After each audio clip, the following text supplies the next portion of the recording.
We've got a new initiative in the school around resilience, which is really pulling together all the support that we give to the young people, and it gives us a common language in order to talk about the children and their needs, and also to help us meet those children's needs. And the way we do that is through collaborative inquiry, which is a new initiative where the school community get together, from the cooks to the ancillary workers to teachers to support staff, and we meet regularly to talk about the child, look at their needs, and then try and bring that to life in terms of resilience.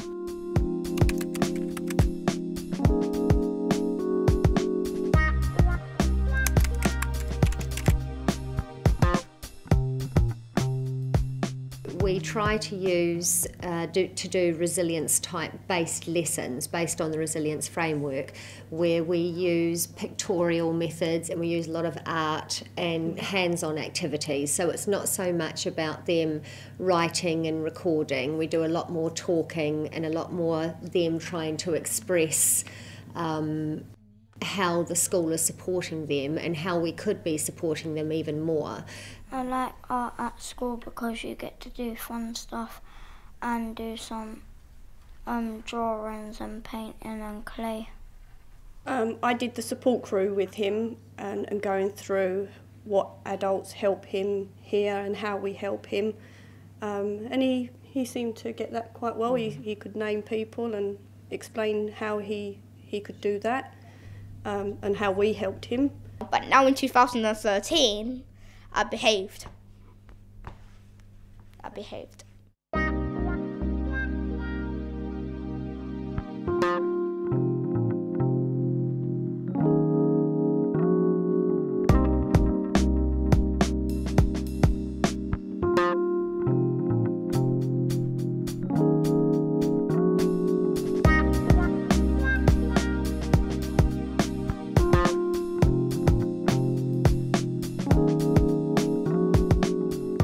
Miss Aldis was her name. She was a great teacher. She used to come and support me when I used to go to North Beckton Primary School. And she really showed me a lot of love. And I remember when she announced, she said to me, "Oh, Lan, I've got something for you."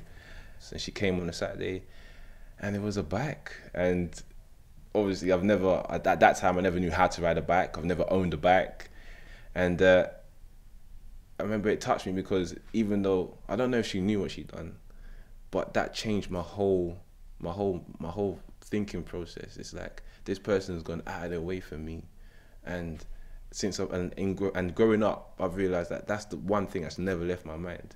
So when it comes to now me reaching out to other people, I remember that moment thinking, you know what, someone went out of their way for me, let me go out of my way for somebody else, you know, and pay it forward, as to say. So yeah, Miss Aldis, she brought me my first bike. She helped me a lot. We work really hard to try and use a holistic approach using the resilience framework, where we try to develop their sense of belonging so that they feel secure in the school, they feel that they can take risks and they can learn from their mistakes. And we're always looking at the future and their future aspirations and their life plan. If a child wants to get involved in a club or has a specific interest, then what we do is try and support them in that. If you want to be a good like footballer, a good art person, or like a good animationer, you can ask for clubs, and you can go to clubs and you can do them, and when you get older you could be a footballer or anything you want.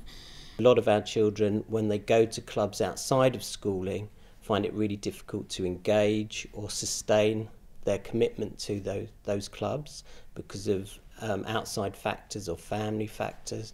So practically what we might offer is a member of staff to go along with that pupil to those clubs, talk to the people running the club, explain the needs of the pupil, look at how they can manage their behaviour better, but also that member of staff from our school might actually go along to the club and support them every time they go there. And it actually has a huge impact because it helps the child's self-esteem. And although it isn't formal schooling, what it does do, it it helps the child feel better about themselves, and by feeling better about themselves, they feel better when they come into school. I think sometimes when their children come to this school, they might be a little bit anxious or a bit nervous and they don't really know what to expect. So developing that relationship with them is just as important as developing the relationship with the children. And if parents can meet us halfway, that makes our job so much easier. And hopefully they also see the spin-off of that at home as well, because they've got a child who's happier and healthier at school. What we're trying to do here is really make resilience a practical concept for our young people and our staff. And what we want to do is give pupils a real purpose in life by showing them that actually by doing a range of activities you can feel better about yourself, and if you feel better about yourself you become a better person and hopefully in the future a better citizen. There are opportunities out there, there are people out there that even though you have been hurt in the past, you know, there are people out there that do care, and they don't have to know you to care about you. Miss Audist knew me as a student, but she didn't know me in regards to that. She's not my family member. I don't have to be your family member to care about you. I don't have to have known you. I don't have to have sat with you for a week to know that you're important. I should know that off the cuff, because you're a person. You're just like me.